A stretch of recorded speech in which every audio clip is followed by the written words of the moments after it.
ساتھ موجود ہیں سابق وزیر داخلہ بھی ہیں اور ظاہر افواج پاکستان سے بھی آپ کا تعلق رہا اور ان کی میں ضرور چاہوں گا کہ اس پہ اوپینین ہے۔ معین الدین حیدر صاحب السلام علیکم۔ جی وعلیکم السلام۔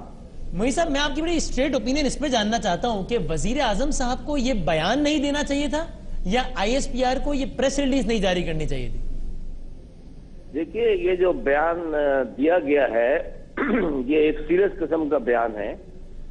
اپنے ہی آرمی چیف کے بارے میں، اور جس وقت وہ ملک سے باہر تھے، چائنا کا دورہ کر رہے تھے،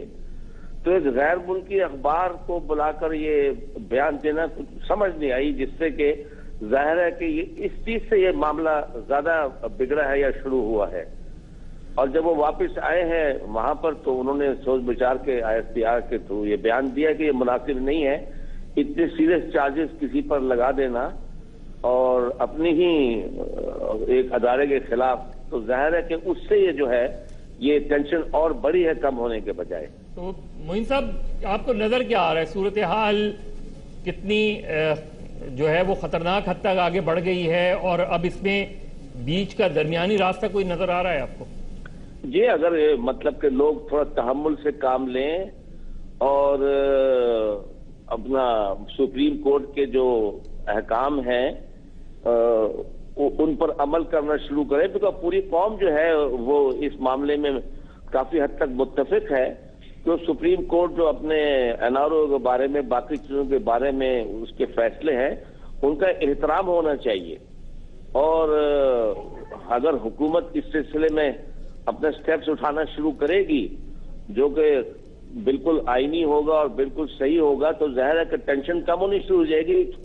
اس کی بیسک کنجی جو چابی اس وقت ہے وہ حکومت کے پاس ہے اس مسئلے کو حل کرنے کی۔ لیکن معین صاحب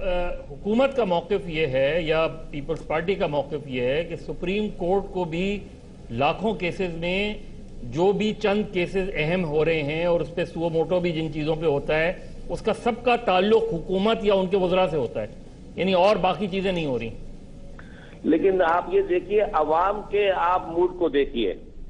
عوام کیا کہہ رہے ہیں؟ عوام تو یہی بات کہہ رہے ہیں کہ ادارے جو ہیں ملک کے جن کو عوام کی خدمت کرنا چاہیے وہ برباد ہو رہے ہیں اور معیشت جو ہے بہت بگڑ رہی ہے اور حکومت اس طرف توجہ نہیں دے رہی، اور اس کی ایک وجہ جو بڑی ہے وہ کرپشن اور مس گورننس ہے۔ تو ظاہر ہے کہ اس کے اوپر سپریم کورٹ تو نوٹس لے گا اور اس چیز کو ٹھیک کرنے کی کوشش کرے گا، اور اس پر عوام جو ہے میرے خیال سے کافی حد تک وہ سپریم کورٹ کے فیصلوں سے وہ امید کر رہے ہیں کہ اچھی راہ ملک میں نکلے گی، ایک صاف ستھری جمہوریت کے لیے، ایک بہتر گورننس کے لیے، تحمل سے کام لینے کا مشورہ دے رہے ہیں لیفٹیننٹ جنرل ریٹائرڈ معین الدین